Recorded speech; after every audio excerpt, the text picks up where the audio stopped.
Go. Yeah, I've been selling tapeworms for about 15 years. Before I retired here in Miami. This is number 5 best swamp city I've ever lived in, and nobody matches eating iguana meat right here. Now, I got into tapeworms pretty late in life. I was about 8.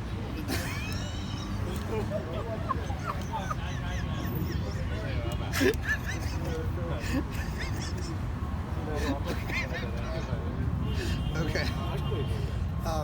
Yeah, I got into tapeworms pretty late in life. I was about 8 years old, and when they started, I started noticing them squirming all over the place, and it was fantastic.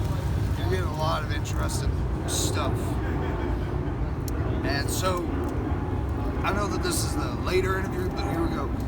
The way that you get these tapeworms, once they've like injected their bee needles into you, you get the little string. That's the string that is a tapeworm baby. Now you put it, you can sprinkle them right here, and what happens? They know where to go. They have a heat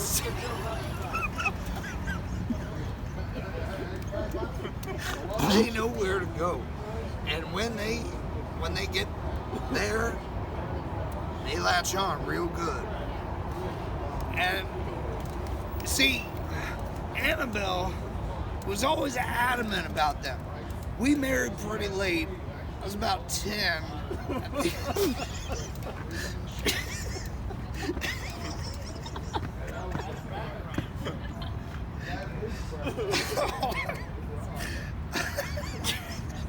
Now, we married pretty late on. I was about 10 and she's about 2.5, something like that. We were betrothed a few years earlier.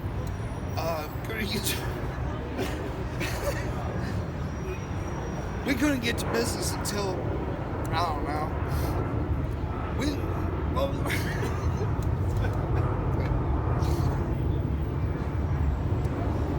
We couldn't get it on until later. I don't really remember when, but we got into worms a lot quicker, a lot sooner. And when we did, she loved it. She absolutely loved it. And she taught me the value of them, about, different types of them. Like, there's clear tapeworms. There are duck tapeworms.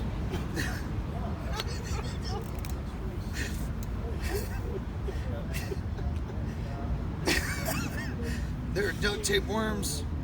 There are electrical tapeworms and VHS tapeworms. A lot of variety in them. And then when she died, poor thing, during the 3rd pregnancy, I think she was like 12, and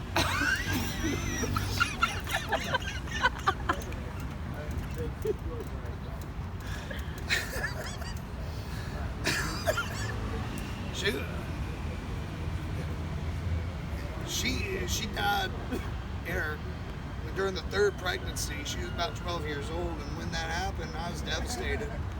I just couldn't do it. Thankfully, Annabelle too here, she's been really helpful. I harvest a lot of tapeworms from her. I get a lot of advice from her too. She's very wise.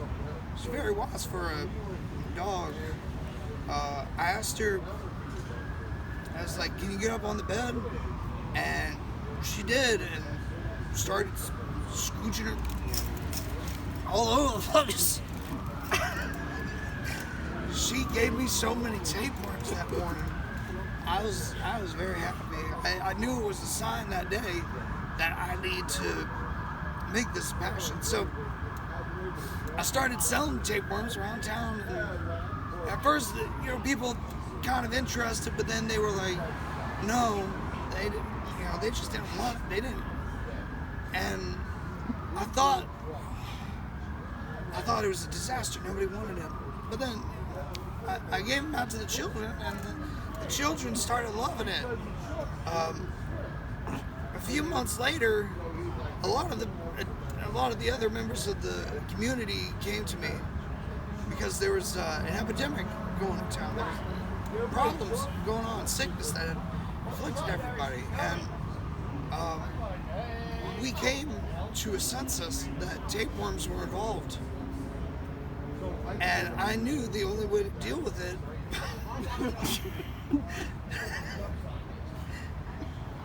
and I knew the only way to deal with it was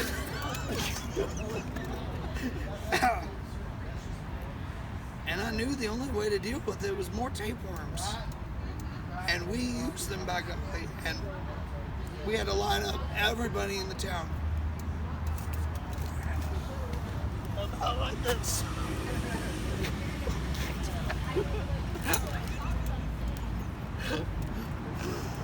We had to take little wooden tweezers, move the worms right onto the cracks.